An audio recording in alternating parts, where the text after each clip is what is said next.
Hi! Today I am very excited to be reviewing a book that I have been reading ever since I was a teenager. This is Cat's Eye by Andre Norton. Andre Norton is one of the great dames of sci-fi, and in the early days of sci-fi when there were fewer women, she was notorious among them. She had a huge number of books and many of them were very good. Cat's Eye, like I said, I've been reading over and over since I was a teenager. And I recently found out that Goodreads had deleted my review. And that was one of my motivators to try once again to find a different venue to put my reviews where they might be safe. So Cat's Eye.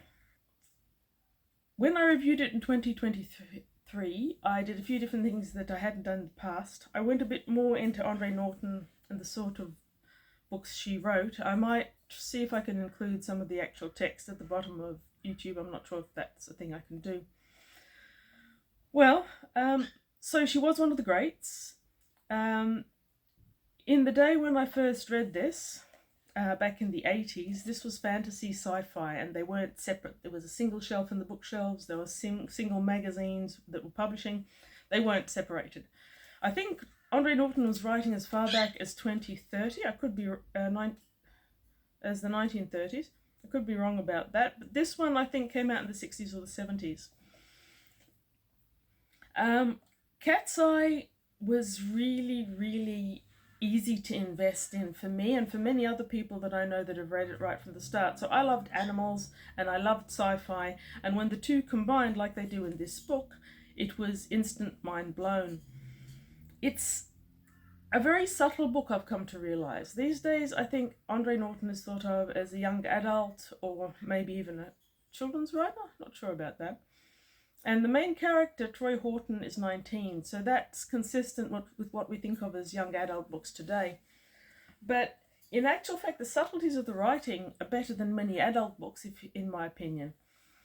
So, to start with, the world building starts off with Troy, and he's in what amounts to a kind of slum, and we slowly learn that his background is from a world which was colonized by people who wanted to start ranges, and his family did that.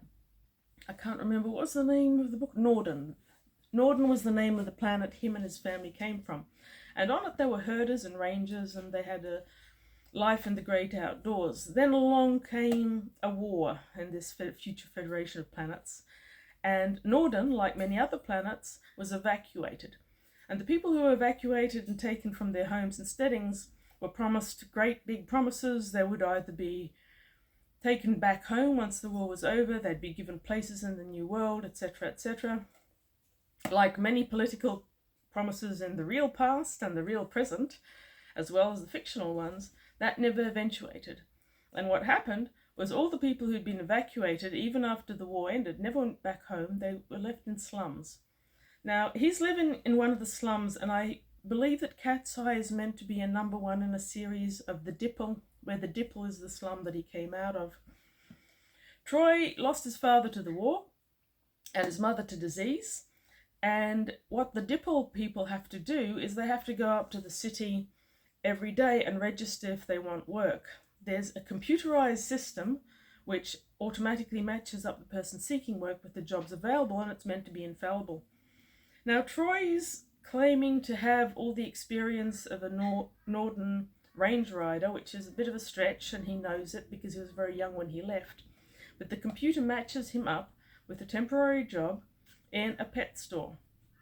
So, in this world where they live in the slum, it's the classic very rich living beside the very poor. It's a luxury planet. And this particular importer imports animals for the exotic pets trade. And Troy is only meant to get a bit of work, maybe 1 or 2 days. But when one of the regular workers at the merchants is injured, he ends up getting a lot more work. One of the animals that's being imported, and the first one that comes into the story, are a couple of very rare animals from Terra. They're cats. And Troy is in the vehicle that picks them up, and he forms a telepathic bridge with these animals. But the way Andre Norton does that is very subtle. He isn't certain about it. It's a is this, isn't that. He doesn't know anything about telepathy. He has no reason to think he has any. He has empathy with animals, but he hasn't seen an awful lot outside the slums recently. So it's a very slow evolution of Troy and his relationship to these two cats. What else should I say about this one? I don't want to give too much away because really the building of the story is its beauty. So after he's got work with this merchant and he gets the extra days when the normal assistant is injured, we come across a total of 5 animals with which Troy bonds, and as a result of that bonding, he takes a great leap, does something that's wholly wrong and illegal, and escapes with these animals. One of the things I really love about this book is, as well as the more classic animals like the cats, they use a kinkajou. A kinkajou is an amazing little animal, and it isn't used in fiction anywhere near as much as it ought to be. So, as well as escaping with them for their own protection, which he knows is probably going to turn out badly for himself because he'll never work again and he could become a criminal and all the rest of it, we have a lot of more subtleties. They escape into a great outdoors area that's kind of like a national park. And in the course of running with these animals, Troy develops a whole heap of emotions and feelings and thoughts about himself and the animals and how they relate, which I think contain a lot of valuable lessons that still are relevant today. But the telepathic bond that he has means that he's constantly questioning where his place among these animals are, how much he relies on them out there in the same way that they had relied on him when they were in a human environment.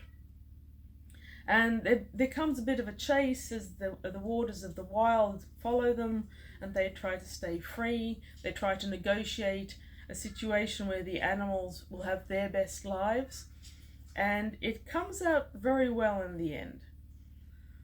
So yes, this might be young adult, but it is a very subtle book in many ways. It's a long-term favourite. I've read it many times and I've got every intention of continuing reading it as a comfort read when I feel like it. This is the cover that I have, and one of the things that's been annoying me about Goodreads recently is that whenever I try to review this book, they put up this strange, weird, ugly brown cover. And one of the things that I've really liked a great deal about classic sci-fi and fiction is a lot of the artwork is amazing. You don't see artwork like this done anymore, and I think for those of us who love the old classic fantasy and sci-fi art, it's a great shame not to enjoy that as well. They say never judge a book by its cover, but we all did. We went to an op shop, we had 3 books, one of them had an amazing cover, we bought the amazing cover, and often that worked out really well. Anyway, that's Cat's Eye by Andre Norton. Brilliant old book. If you haven't read it, read it. If you have read it, tell me what you thought.